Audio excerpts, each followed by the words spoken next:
چنانچہ ابن ماجہ کی روایت ہے، نبی سامنے ارشاد فرمایا یخرج الناس من المشرق فیوتہون للمہدی، کہ مشرق سے لوگ نکلیں گے جو امام مہدی کی راہ کو ہموار کریں گے۔ اب سعودی عرب کے مشرق میں تو ہمارا ملک بنتا ہے، اس کا مطلب یہ کہ جس کو ہم وادی سندھ کہتے تھے نا پرانا، وہاں سے لوگ اٹھیں گے۔ یہ پاکستان اور افغانستان کے درمیان کا ایک علاقہ بنتا ہے۔ اللہ کی ایمان والوں کو یہاں سے اٹھائیں گے اور پھر وہ امام مہدی کے آنے کی راہ ہموار کریں گے۔ بیت المقدس 3 مرتبہ فتح ہوا۔ ایک مرتبہ عربوں نے فتح کیا حضرت عمر لانو کے زمانے میں بغیر لڑائی کے، کافروں نے چابیاں ہی حوالے کر دی تھی۔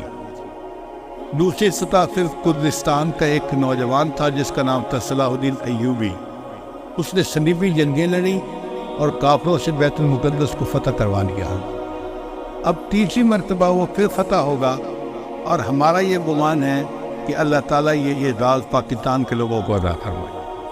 علامہ اقبال نے بہت خوبصورت شعر کہا ہے فارسی میں، خضر وقت از خلوت دشت حجاز آید برون، خضر وقت سے مراد امام مہدی، خضر وقت از خلوت دشت حجاز آید برون، کاروان زی وادی دور و دراز آید برون، یعنی زی عظیم یہ کارواں جو ہے نا یہ دور دراز سے آئے گا اور حجاز کے اندر آ کر یہ برآمد ہوگا۔ حدیث مبارکہ میں بھی ہے کہ امام مہدی آئیں گے مگر وہ چھپے ہوں گے، اپنے آپ کو چھپائیں گے۔ پہلے مدینہ طیبہ میں ہوں گے مگر وہ وہاں سے مکہ مکرمہ اس لیے آ جائیں گے کہ لوگ مجھے پہچاننا نہیں، چھپ رہے ہوں گے لوگوں سے کہ لوگ مجھے دیکھ نہ لیں، پہچان نہ لیں۔ لیکن جب مکہ مکرمہ میں وہ طواف کر رہے ہوں گے تو وہ حجر اسود کے قریب آئیں گے تو ایک غیب سے آواز آئے گی کہ لوگوں یہ مہدی ہیں تو ان کی بیعت کر لو، تو لوگ ان کے ساتھ بیعت کر لیں گے اور پھر ان کے ساتھ ایک لشکر شروع ہو جائے گا۔ یہ لشکر ایسا ہوگا کہ جس نے بالآخر بیت المقدس کو فتح کرنا۔ حدیث مبارکہ میں ہے کہ کالے جھنڈے یہ نیتر لوگ اٹھیں گے اور وہ اس کو جا کر بیت المقدس کے اندر گاڑیں گے، یعنی امام مہدی کے ہاتھ پہ اللہ تعالیٰ بیت المقدس کو فتح کروائیں گے۔ پھر امام مہدی موجود ہوں گے تو ان کی موجودگی میں حضرت عیسیٰ علیہ السلام بھی آئے گے۔ دمشق کی ایک مسجد ہے، اس مسجد میں وہ نماز کے لیے کھڑے ہوں گے، تکبیر کہی جائے گی تو اتنے میں حضرت عیسیٰ علیہ السلام اس مسجد کے مینارے کے اوپر اتریں گے آسمان سے، تو امام مہدی ان کو کہیں گے نہیں کہ آپ نماز پڑھائیں، اور وہ امام مہدی کو کہیں نہیں کہ آپ نماز پڑھائیں۔ چنانچہ حضرت عیسیٰ علیہ السلام کے حکم پر امام مہدی نماز پڑھائیں گے۔ یہ اعزاز ملے گا ان کو کہ حضرت عیسیٰ علیہ السلام ان کے پیچھے نماز ادا کریں۔ اب حضرت عیسیٰ علیہ السلام نبی علیہ السلام کی شریعت کے مطابق یہاں پر زندگی گزاریں گے۔ یہ ان کے لیے بھی اعزاز کہ انہوں نے دعا مانگی تھی کہ اللہ مجھے اپنے محبوب کی امت میں ہونے کا شرف عطا فرما، تو اللہ نے ان کو آسمانوں پہ بلا لیا اور پھر اللہ ان کو دوبارہ بھیجیں گے تاکہ وہ اس شرف کو حاصل کر سکے۔ پھر حضرت عیسیٰ علیہ السلام بیت المقدس آئیں گے، اتنے میں دجال بھی آ جائے گا۔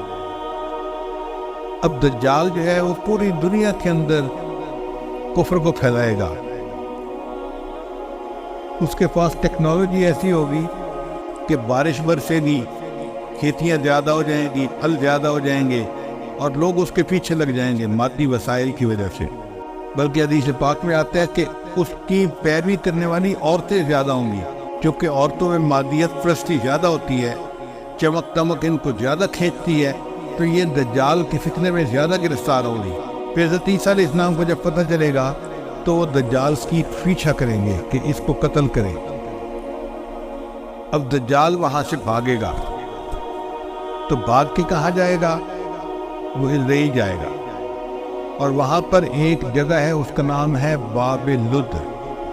اس وقت بھی اسرائیل میں ایک ایئرپورٹ ہے، اس کا نام ہے لد ایئرپورٹ، شہر کا نام بھی لد ہے، اور اسرائیل والوں نے وہاں پر ایک دروازہ بنایا ہے، اس کے اوپر انہوں نے باقاعدہ لکھا ہے باب لد۔ 1400 سال پہلے نبی علیہ السلام نے فرما دیا کہ اس جگہ پر دجال پہنچے گا تو عیسیٰ علیہ السلام وہاں پر اس کو قتل کر لیں۔ بہت عرصہ میں یہ سوچتا رہا کہ دجال نے بھاگنا تھا تو کہیں پہاڑوں میں رفوش ہو جاتا۔ رشیا کے پہاڑ ہیں، دوسرے ملکوں میں پہاڑ ہیں، پہاڑی سلسلے تو بہت ہیں پوری دنیا میں، تو یہ مقام لد کا کیا مان؟ بعد میں بات سمجھ میں آئی کہ لد کا جو ایئرپورٹ ہے نا وہ سپیس پورٹ بھی ہے، یعنی وہاں سے جہاز بھی اڑتے ہیں اور وہاں سے خلائی گاڑیاں بھی اڑ کے خلا میں جاتی ہیں۔ اس کا مطلب یہ کہ دجال یہ چاہے گا کہ میں لد پہنچوں اور وہاں سے سپیس شپ میں بیٹھ کے میں خلا میں چلا جاؤں، کیونکہ دنیا تو مجھے یہ نہیں چھوڑیں گے، تو میں یہاں دنیا سے چلا ہی جاؤں۔ تو اس کی کوشش یہ ہوگی کہ میں یہاں سے خلا میں چلا جاؤں، مگر اللہ تعالیٰ فضل فرمائے گے اور عیسیٰ علیہ السلام اس کو اپنی فلائٹ لینے سے پہلے لد کے مقام پہ قتل کر لیں۔ پھر اس کے بعد ہی